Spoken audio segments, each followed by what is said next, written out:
un peu vaseux. Déjà, je ne te permets pas. Salut, ça va?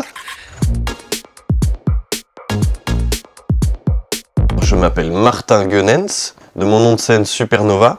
Je viens de Bruxelles en Belgique, j'habite à Orléans depuis 1 an et récemment j'ai gagné le champion du monde par équipe de beatbox. J'ai 27 ans. On est un vieil Orléanais si on connaît l'histoire de Jeanne d'Arc. On est un jeune Orléanais si on connaît l'île Charlemagne. Sur les bords de Loire.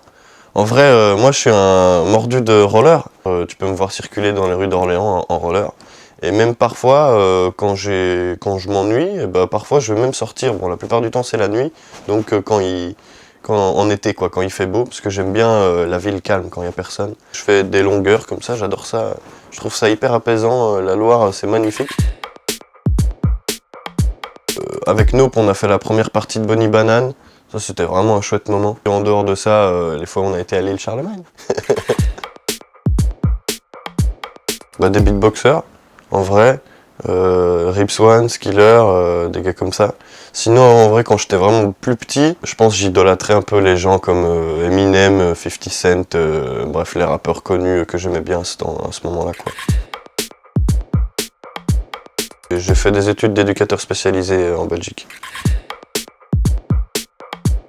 Quand le Covid est arrivé à Bruxelles, j'ai un peu perdu pied. Toutes les portes sont un petit peu fermées. Et il y en a une qui s'est ouverte ici à Orléans, donc j'ai vraiment pas hésité. En 2017, j'ai rencontré Johan. Johan, c'est le président d'Orléans Beatbox. Et en gros, en 2017, il m'a un peu demandé mon aide pour monter Orléans Beatbox, parce que moi j'avais déjà BBS à Bruxelles, j'avais déjà monté mon asso. Donc à partir de 2017, j'ai commencé à venir régulièrement sur Orléans. J'ai toujours fait des bruits bizarres avec ma bouche. C'est juste qu'en grandissant, les enfants, ils arrêtent. Moi, j'ai jamais arrêté. Et comment est-ce que j'ai découvert ça? Simplement en faisant, sans savoir. Tu vois, et il y a quelqu'un qui est venu me dire mais tu fais du beatbox, et je savais pas c'était quoi. Et du coup, en rentrant, j'ai été voir sur YouTube. Et après, je faisais des trucs, je faisais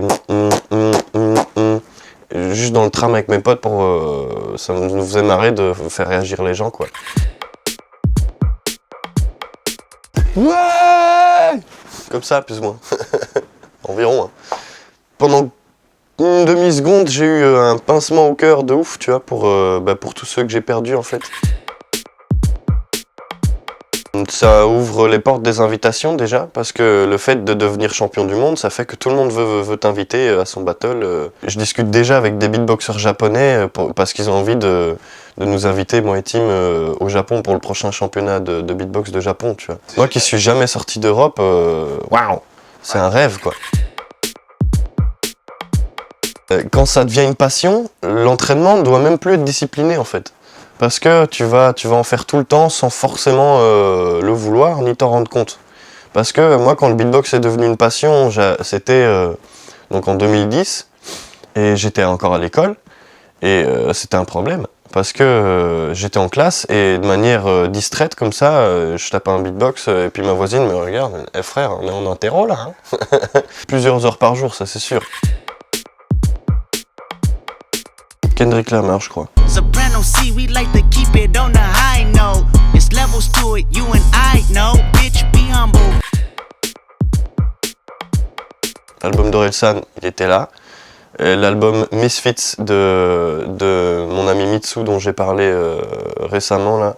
Mon ami Akira Jun et Shinji Hashimoto, qui sont 3 Bruxellois d'origine japonaise, qui ont sorti un projet MSFTS.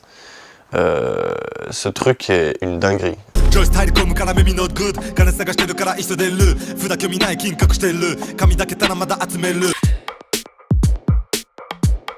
Je dormais, c'est le matin. Peut-être la même chose. Parce que c'est les vacances, je travaille pas aujourd'hui, donc t'as eu, on est toujours le matin.